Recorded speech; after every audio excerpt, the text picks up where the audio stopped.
Israel மீது Hamas அமைப்பினர் நடத்திய திடீர் தாக்குதலை தொடர்ந்து அந்நாட்டு ராணுவம் பதிலடி கொடுத்து இரண்டாவது நாளாகவும் சண்டை தொடர்ச்சியாக நடைபெற்றுக் கொண்டிருக்கிறது. இது சர்வதேச அளவில் பல்வேறு அதிர்வலைகளை ஏற்படுத்தியிருக்கு. இந்த விவகாரம் குறித்து விரிவாக பேசுவதற்காக நம்முடன் இணைந்திருக்கிறார். இஸ்ரேல் உள்ளிட்ட பல்வேறு சர்வதேச பிரச்சினைகள் குறித்த ஆய்வுகள் மேற்கொண்ட பேராசிரியர் திரு மாரிமுத்து அவர்கள். சார் வணக்கம். நம்ம தொடர்ந்து பேசலாம். முன்னதாக ஒரு செய்தி தொகுப்பை பார்க்கலாம். இஸ்ரேல் படையினருக்கும் ஹமாஸ் அமைப்பினருக்கும் இடையே இரண்டாவது நாளாக சண்டை நீடித்தது. இதுவரை இல்லாத அளவில் நடைபெற்று வரும் சண்டையில் இரு தரப்பிலும் கடுமையான உயிர் சேதங்கள் ஏற்பட்டுள்ளன. இஸ்ரேல் மீது ஹமாஸ் அமைப்பினர் எதிர்பாராமல் நடத்திய ஊடுருவல் மற்றும் ஏவுகணை தாக்குதல் காரணமாக 300க்கும் மேற்பட்டோர் உயிரிழந்தனர்.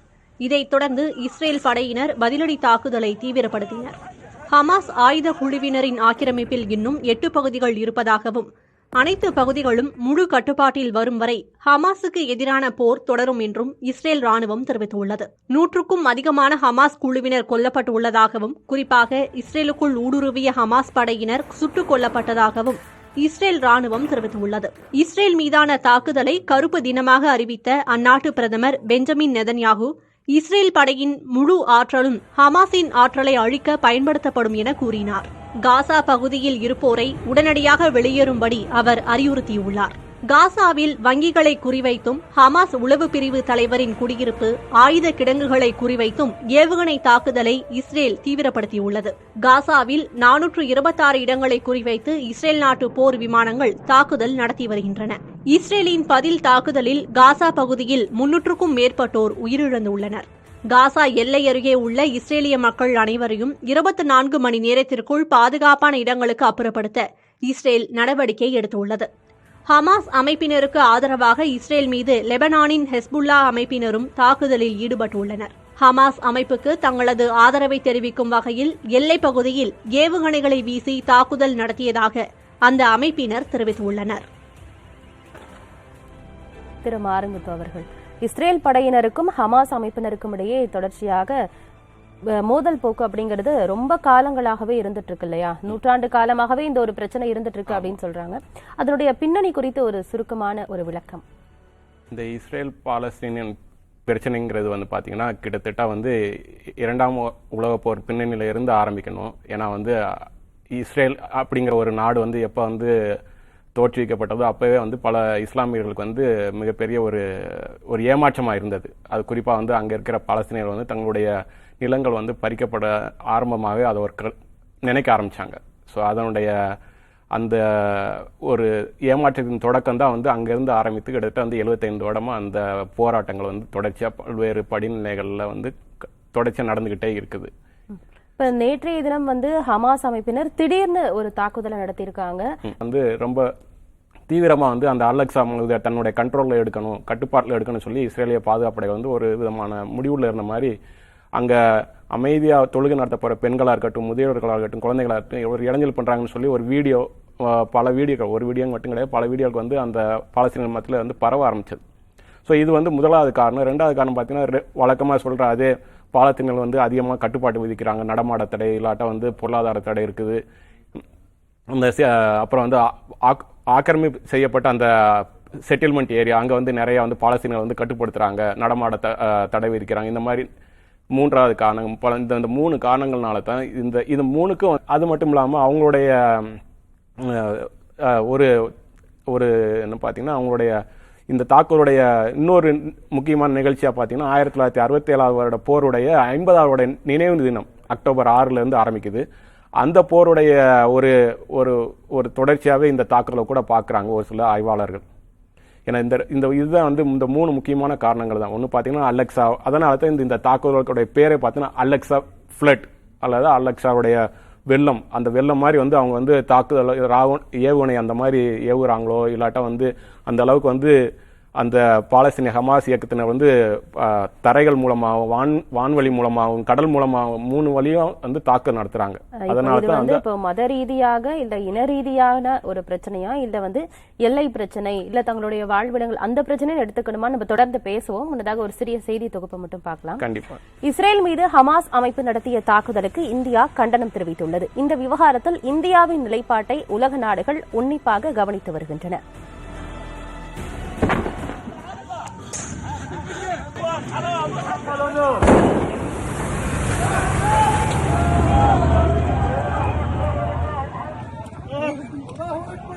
இஸ்ரேல் நாட்டில் ஹமாஸ் அமைப்பு நடத்தியுள்ள தாக்குதலுக்கு எதிர்ப்பு மற்றும் ஆதரவு குரல்கள் ஒலிக்கும் நிலையில் இந்தியாவின் நிலைப்பாடு சர்வதேச அரங்கில் உன்னிப்பாக கவனிக்கப்படுகிறது.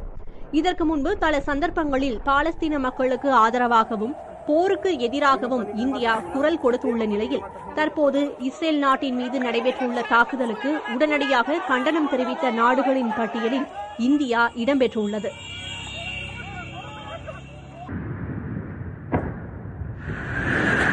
இஸ்ரேல் விவகாரத்தில் அந்த நாட்டில் தீவிரவாத தாக்குதல் நடைபெற்றுள்ளது என்பதை கவனத்தில் கொள்ள வேண்டும் எனவும் இந்தியாவும் தொடர்ந்து பல தசாப்தங்களாக தீவிரவாத தாக்குதல்களால் பாதிக்கப்பட்டுள்ளது என்பதையும் நினைவில் கொள்ள வேண்டும் என அதிகாரிகள் தெரிவித்தனர்.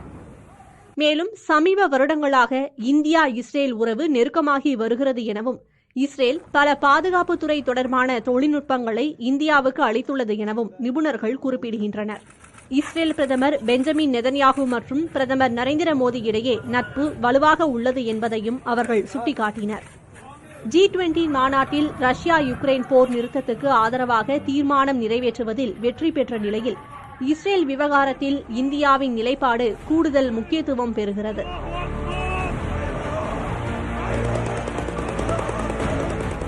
ஹமாஸ் அமைப்பின் தாயகமாக கருதப்படும் ஈரான் தொடர்ந்து ஹமாஸ் அமைப்பினருக்கு நிதி உதவி, ஆயுத உதவி, பயிற்சி மற்றும் பிற உதவிகள் அளித்து வருகிறது. இந்நிலையில் ஈரான், கட்டார் மற்றும் பாகிஸ்தான் உள்ளிட்ட நாடுகள் ஹமாஸ் அமைப்புக்கு ஆதரவு தெரிவித்துள்ளன. லெபனான் பொதுமக்களும் பெருமளவில் ஹமாஸ் அமைப்புக்கு ஆதரவு தெரிவித்து வருகின்றனர்.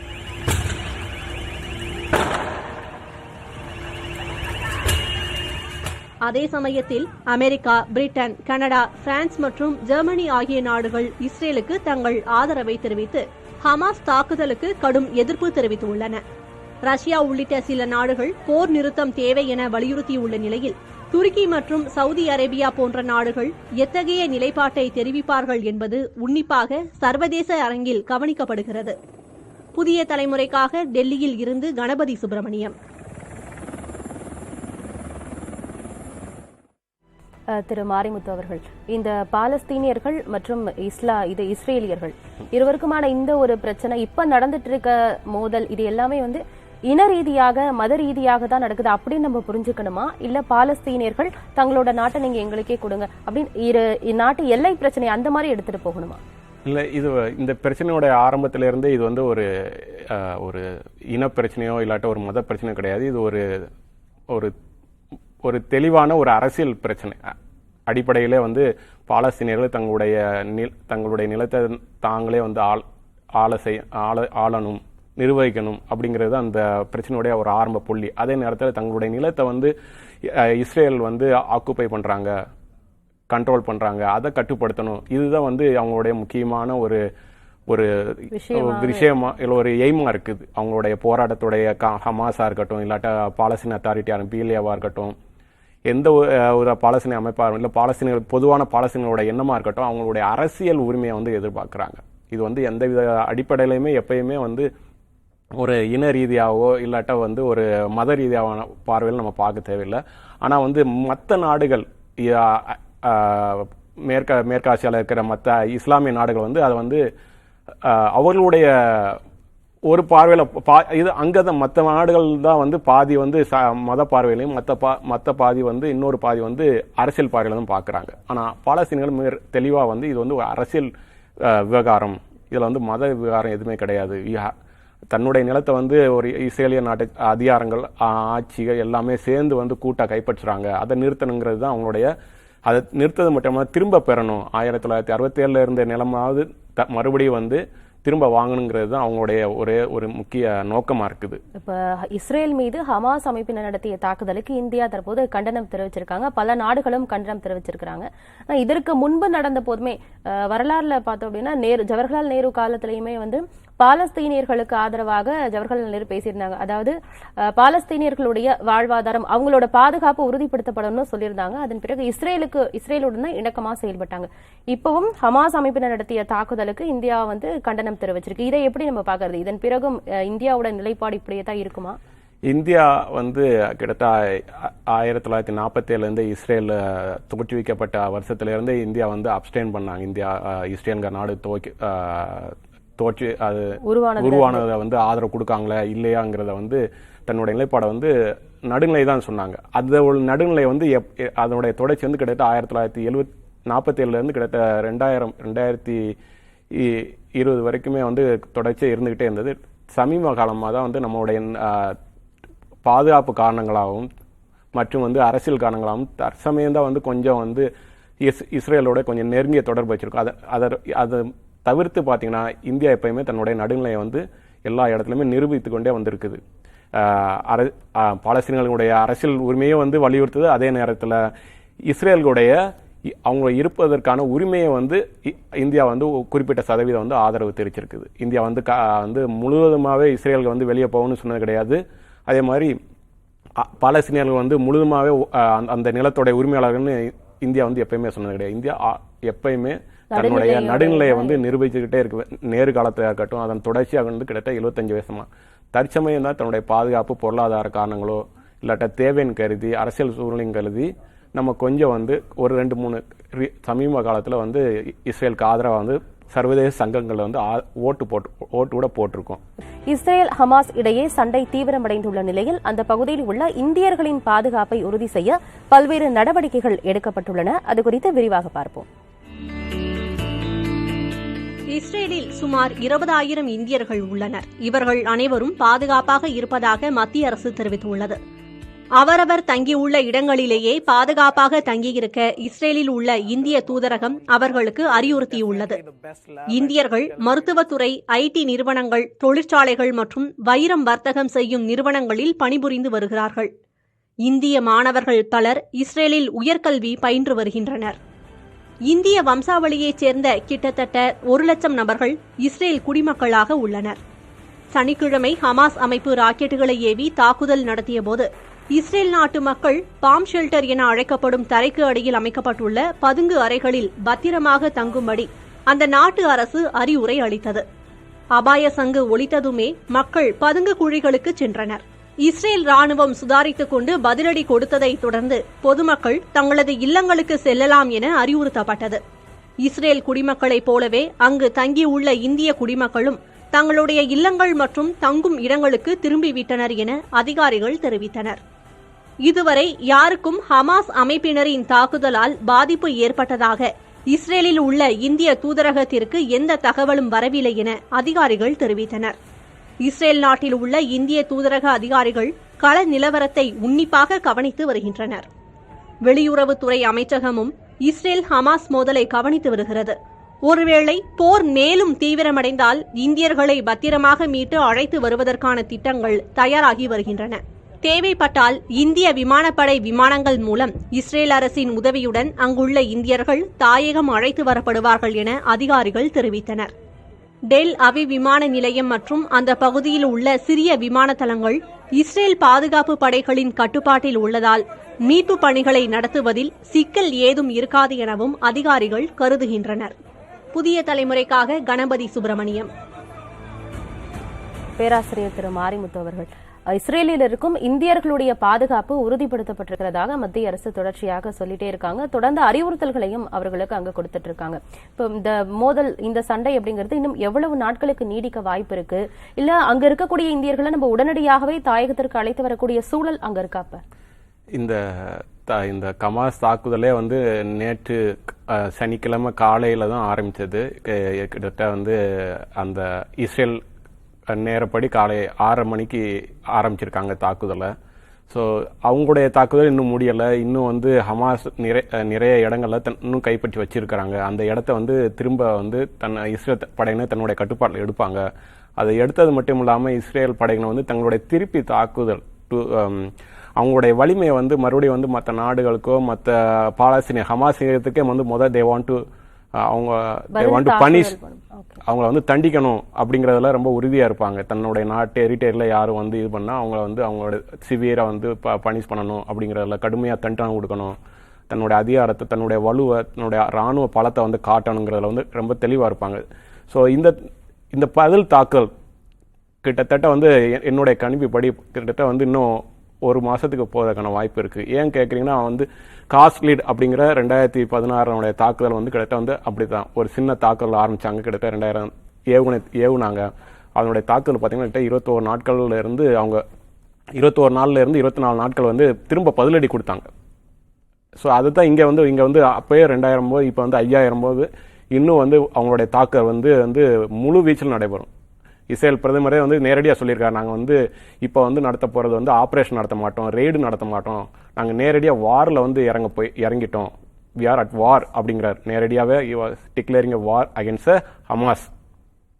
எல்லா சிவிலியனையும் வந்து அவங்களுடைய குடியிருப்பை விட்டு ஒன்று அந்த ஹாசா சிட்டியை விட்டு நகரத்தை விட்டு வெளியே போயிருங்க, காசா முனையை விட்டு அப்படின்னு நேரடியாகவே சொல்கிறாங்க. நம்ம இந்த ஹமாஸ் அமைப்பு பற்றியும் இந்த சண்டை இந்த மோதல் அப்படிங்கிறது என்ன தாக்கங்களை ஏற்படுத்தும் குறித்து பேசலாம். முன்னதாக ஒரு செய்தி தொகுப்பை பார்க்கலாம். இஸ்ரேல் மீது ஏவுகணை தாக்குதலை தொடுத்து பரபரப்பை உருவாக்கி இருக்கும் ஹமாஸ் இயக்கம் பற்றிய தகவல்களை பார்க்கலாம்.